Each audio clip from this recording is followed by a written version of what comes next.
Friends ഇതാണ് കേട്ടോ ജൈവ പൊട്ടാഷ് എന്ന് പറഞ്ഞ സാധനം. ഇപ്പം പറഞ്ഞില്ലേ ജൈവ പൊട്ടാഷ് എന്ന് പറഞ്ഞ സാധനം ഇതാണ്. ഇത് 2-3 നിറത്തിൽ വരുന്നുണ്ട്. ഇതിപ്പോൾ ഒരു ഗ്രേ കളറാണ്. ഇതിൻ്റെ റെഡ് പിന്നെ വേറെ നിറത്തിലൊക്കെ വരുന്നുണ്ട്. ഇതിപ്പോൾ നമ്മൾ ഇടയ്ക്കിടയ്ക്ക് ഒരു കൊല്ലത്തിൽ ഒരു 1/2 കിലോ വെച്ചിട്ട് ഒരു തെങ്ങും തൈനും കവുങ്ങും തൈനൊക്കെ നമ്മൾ കൊടുക്കുന്നത് നല്ലതാണത്.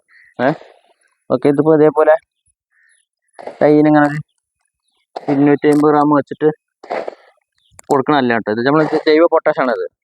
കണ്ടൊരു DAPൻ്റെ പോലെ ഉണ്ട്. പിന്നെ ഇതിൻ്റെ ഒരു റെഡ് നിറത്തിൽ വരുന്നുണ്ട്, ചുവന്ന നിറത്തിലും ഇത് വരലുണ്ട്. ഇതൊക്കെ നല്ലതാണ്. ഇപ്പോൾ നമ്മൾ പൂച്ചെടിക്കൊക്കെ ഇട്ട് കൊടുക്കണമെങ്കിൽ തന്നെ ഒരു 2 വഴി കൊടുക്കണം നല്ലതാണത്.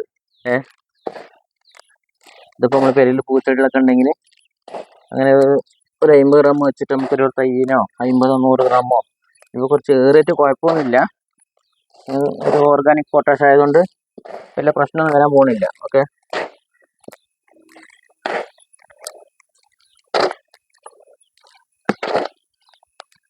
ഇതിപ്പോൾ വലിയ റേറ്റ് ഒന്നും വരുന്നില്ല കേട്ടോ. ഇതിപ്പോൾ 1 കിലോ 25-30 റുപ്യ ആ റേഞ്ചിലൊക്കെ വരുന്നുള്ളൂ. ഓക്കെ, അപ്പോൾ നിങ്ങൾ വീട്ടിൽ ചെയ്യുന്ന നമ്മളെ ജൈവ കൃഷിക്ക് മാക്സിമം ഇത് നിങ്ങളെല്ലാവരും ഉൾപ്പെടുത്തണം. ജൈവ പൊട്ടാഷ് നമ്മളിപ്പോൾ എല്ലുപൊടി, വേപ്പിണ്ണാക്ക്, വളപ്പൊടി, ആട്ടുംകാട്ട പൊടിച്ചത്, അതേപോലെ ചെയ്യണ പോലെ ഇതൊരു ജൈവ ഓർഗാനിക്കാണത്. അപ്പോൾ അതിൻ്റെ കൂടെ ഇത് നിങ്ങൾ അതിൽ ഉൾപ്പെടുത്തുക. ഓക്കെ ഫ്രണ്ട്സ്, അപ്പോൾ ഇതുപോലത്തെ വീഡിയോക്ക് വേണ്ടിയിട്ട് എൻ്റെ ചാനൽ സബ്സ്ക്രൈബ് ചെയ്യുക. Okay, by.